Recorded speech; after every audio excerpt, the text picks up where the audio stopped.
Assalamualaikum warahmatullahi wabarakatuh. Sebelumnya, kami dari kelompok 3 akan mempresentasikan hasil kerja kami untuk materi Dewan Komisaris. Next slide. Sebelumnya, izinkan saya memperkenalkan anggota kelompok kami. Yang pertama ada Abimanyu, lalu saya sendiri Tisha Udina, Irina Putri Amanda, Vidya Anggiavani, Fatur Rahman Asidik, Yolanda Yuristina, Karina Ratu Anisha, dan Aurora Ariananda Jalita. Next slide. Selanjutnya akan dibacakan oleh anggota kelompok kami. Authority. Di Indonesia, setiap perseroan terbatas diwajibkan membentuk Dewan Komisaris dengan tujuan pengawasan dengan anggaran dasar atau AOA yang dapat memberikan wewenang tambahan kepada Dewan Komisaris sesuai kebutuhan perusahaan. Seperti dalam pasal 1 ayat 2 yang mendefinisikan lingkup wewenang Dewan Komisaris. Sedangkan pasal 108 ayat 1 menetapkan bahwa Dewan Komisaris bertugas mengawasi kebijakan dan pengelolaan perusahaan, operasional bisnis, serta memberikan nasihat kepada direksi terkait manajemen.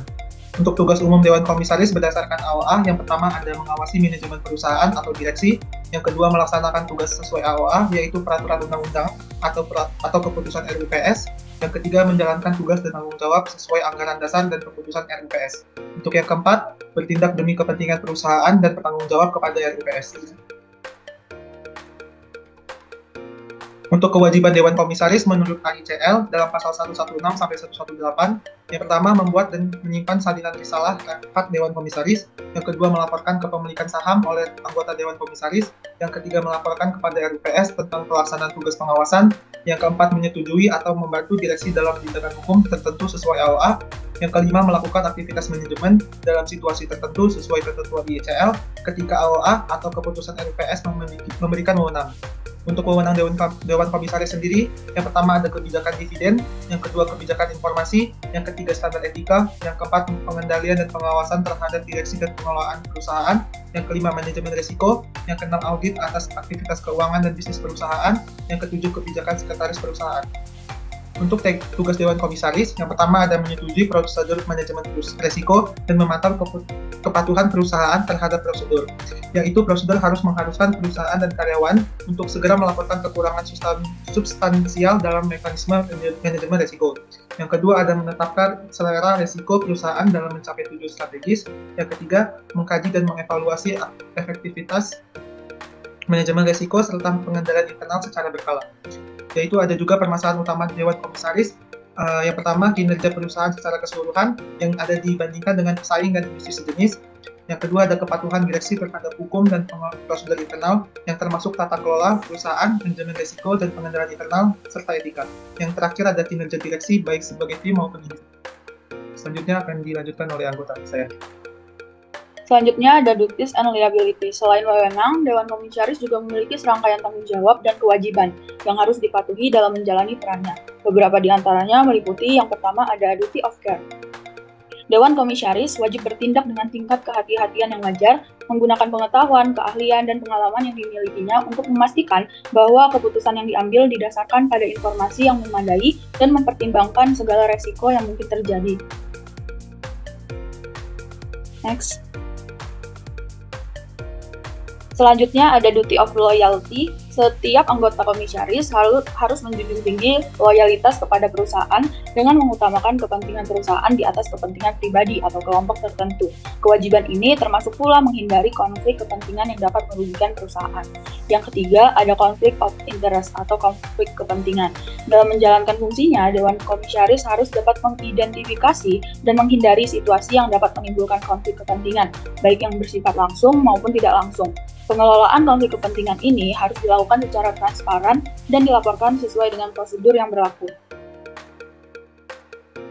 Yang keempat ada confidential information atau informasi rahasia. Anggota Dewan Komisaris bertanggung jawab untuk menjaga kerahasiaan informasi perusahaan, terutama informasi yang bersifat strategis dan dapat mempengaruhi posisi kompetitif perusahaan di pasar. Selanjutnya ada access to information atau akses informasi. Dewan Komisaris berhak untuk memperoleh akses penuh terhadap informasi yang diperlukan untuk menjalankan tugas pengawasan mereka. Hal ini termasuk akses ke laporan keuangan, laporan manajemen, serta informasi penting lainnya yang relevan dengan keputusan yang harus diambil. Yang terakhir, ada liabilities atau kewajiban hukum. Dewan Komisaris harus menyadari dan memahami kewajiban hukum yang melekat pada posisinya. Kewajiban ini mencakup tanggung jawab terhadap pemegang saham, otoritas pengawas, serta pihak-pihak lain yang berkepentingan dengan keberlangsungan operasional perusahaan.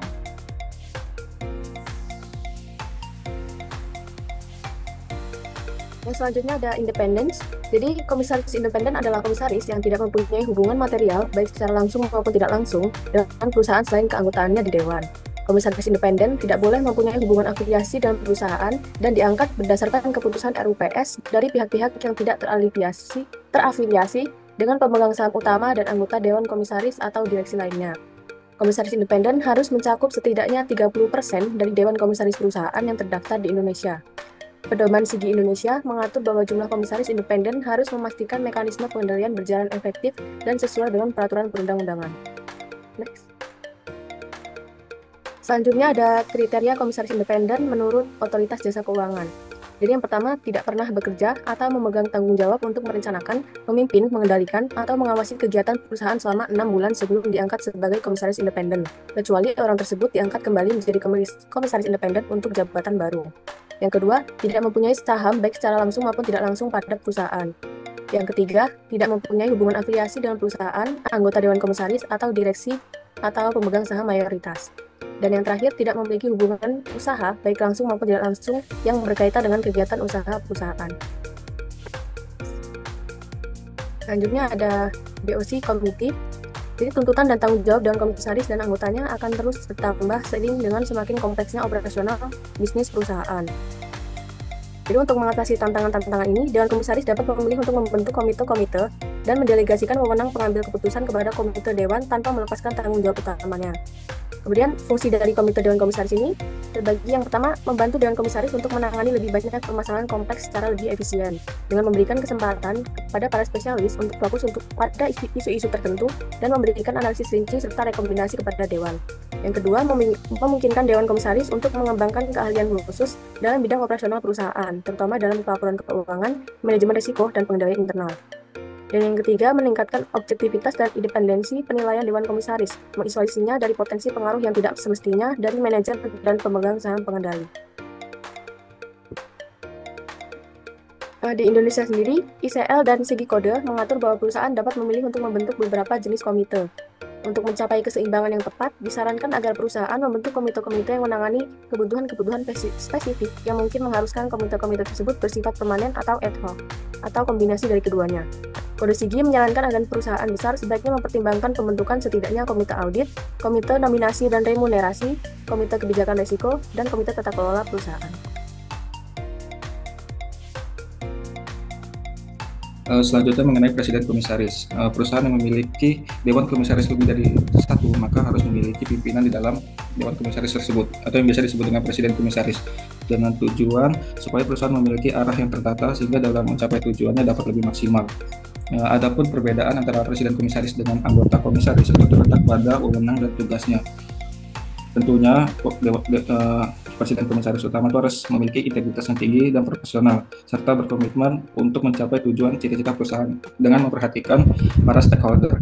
Hal yang harus diperhatikan oleh perusahaan mengenai dewan komisaris adalah perusahaan harus menjelaskan tugas dan wewenang komisaris utama dan anggota dewan komisaris dengan detail supaya komisaris utama dan dewan komisaris ini memiliki jabatan dan tugas yang jelas. Next slide. Selanjutnya mengenai ukuran dan komposisi. Hal yang perlu diperhatikan oleh perusahaan dalam menentukan ukuran dewan komisaris adalah yang pertama adalah perhatikan persyaratan hukum yang berlaku. Kemudian perusahaan harus mempertimbangkan kebutuhan spesifik dan kepentingan pemegang saham. Jumlah komisaris yang dipilih itu harus memungkinkan dewan itu untuk yang pertama dapat mengadakan rapat secara efektif dan produktif, yang kedua dapat membuat keputusan yang lebih cepat dan rasional, yang ketiga dapat mengorganisir pekerjaan komite secara efisien. Next.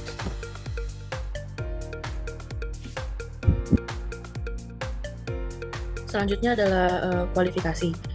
Setiap individu yang memiliki kapasitas hukum dapat diangkat sebagai komisaris, kecuali mereka dalam waktu 5 tahun sebelum pengangkatannya pernah dinyatakan pilot, anggota dewan komisaris atau direksi yang dinyatakan bersalah menyebabkan suatu perusahaan dinyatakan pilot, lalu dihukum karena melakukan tindakan pidana yang menimbulkan kerugian keuangan negara dan atau yang berkaitan dengan sektor keuangan.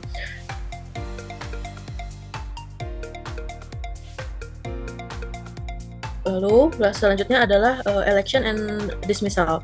Jadi election and dismissal ini di mana pengangkatan Dewan Komisaris itu dilakukan oleh RUPS dan diatur dalam Anggaran Dasar atau AOA. Lalu rekomendasi dari corporate governance di mana proses pengangkatan dan pemberhentian dilakukan secara transparan oleh RUPS dan perusahaan tertentu wajib memiliki komite nominasi dan remunerasi. Lalu untuk komisaris independen, pendapat pemegang saham minoritas dipertimbangkan riwayat hidup calon publikasi sebelum RUPS-nya. Dan untuk informasi pemegang saham menerima informasi lengkap calon komisaris untuk menilai kemampuan dan independensi. Untuk publikasi informasi calon tersedia 20 hari sebelum RUPS diakses online. Dan yang terakhir, untuk pemberhentian komisaris dilakukan melalui RUPS dengan alasan jelas dan kesempatan membela diri, di mana terdapat alasan tambahan untuk pemberhentian dapat ditetapkan di dalam AOA. Selanjutnya akan dijelaskan oleh anggota kelompok lain. Selanjutnya adalah tata cara rapat dan kerja. Dewan Komisaris harus beroperasi sesuai dengan prosedur yang telah ditentukan oleh ICL, AOA, atau peraturan internal dari suatu perusahaan. Dewan Komisaris harus mengikuti persyaratan hukum agar dapat mengambil keputusan yang sah. Selain jadwal rapat, Dewan Komisaris harus memiliki rencana kerja yang mencakup topik yang akan dibahas.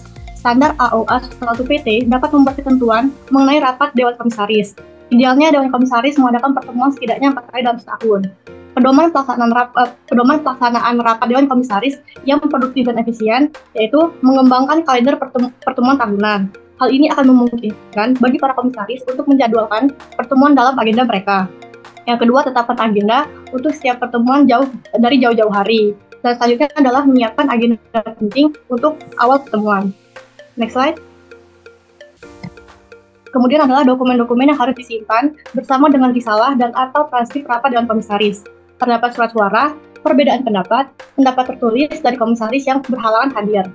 Peraturan OJK nomor 35/POJK nomor 4/2014 mengatur bahwa sekretaris perusahaan harus bertanggung jawab mengenai hal-hal seperti memberitahu seluruh anggota Dewan Komisaris mengenai rapat Dewan Komisaris, mengirim surat suara, mengumpulkan surat suara yang lengkap, dan surat suara yang tidak hadir, memastikan kepatuhan terhadap prosedur rapat Dewan Komisaris, serta menyiapkan notulensi dan transkrip rapat.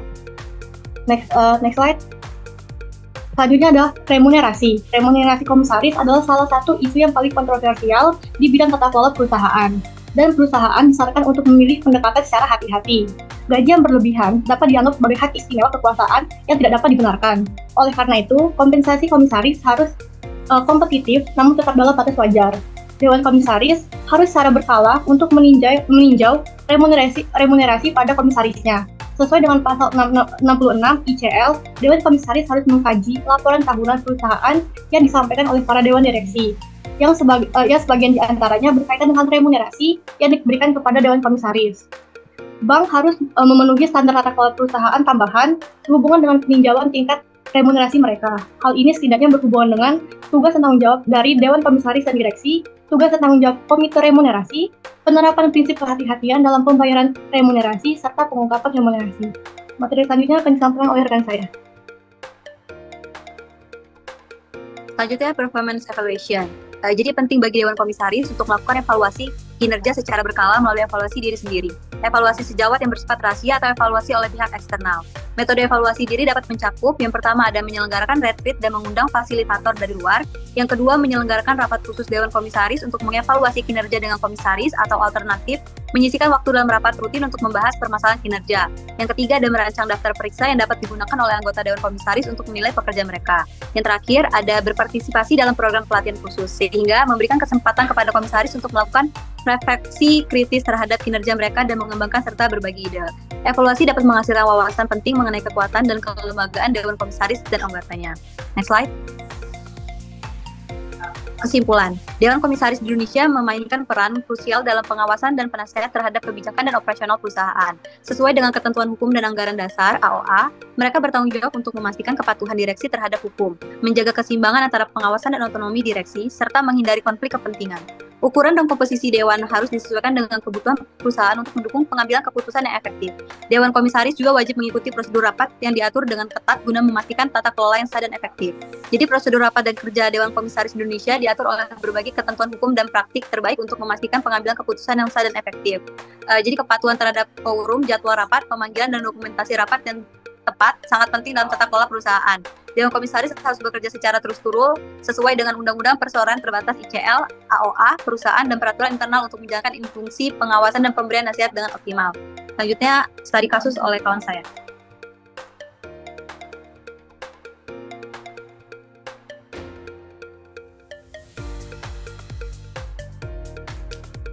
Studi case di sini yaitu isu terkait Dewan Komisaris PT Indosat Tbk atau disebut juga Indosat Urido yang melibatkan pengunduran diri dua komisaris, Nigel Thomas dan Frank John, menggambarkan kompleksitas dan tantangan dalam corporate governance yang dihadapi perusahaan. Kedua komisaris ini diangkat berdasarkan keputusan Rapat Umum Pemegang Saham pada 28 Desember 2021 dengan masa jabatan efektif mulai 4 Januari 2022 dan pengunduran diri mereka yang diumumkan pada 29 Agustus 2023, menyoroti beberapa aspek kritis dalam tata kelola perusahaan.